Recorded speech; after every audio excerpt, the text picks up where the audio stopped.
ഞാൻ വെറും ഒരു സാധാരണക്കാരനാണ്. എന്റെ ഭാര്യയും മക്കളും അടങ്ങുന്ന ഒരു കൊച്ചു ലോകം. ആ സ്വകാര്യതയിലേക്ക് ക്ഷണിക്കപ്പെടാതെ ഒരു അതിഥി വന്നു. ഞങ്ങളുടെ കുടുംബം ശിഥിലമാക്കാൻ കെൽപ്പുള്ള ഒരു അതിഥി.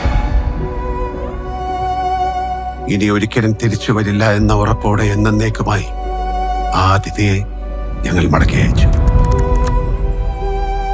It's like a case that is closed, but will never close.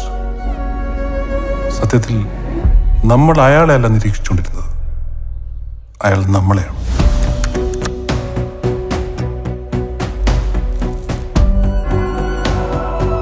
ജനിച്ചപ്പം മുതൽ തുടങ്ങിയതാണ് എൻ്റെ ഈ യുദ്ധം. സ്വന്തമെന്ന് പറയാൻ ആരുമില്ലായിരുന്നു. കഷ്ടപ്പെട്ട് അധ്വാനിച്ച് ഞാൻ സ്വന്തമാക്കിയതാണ് എൻ്റെ കുടുംബം.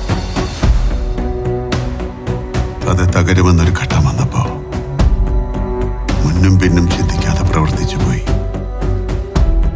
അതിനിടയിൽ ആരൊക്കെ വേദനിക്കുന്നെന്ന് ഞാൻ മനസ്സിലാക്കിയില്ല. ഇപ്പൊ പേടിയാ സാറേ. ഇതുപോലെ ഇനി ആരൊക്കെ ഉണ്ടെന്ന്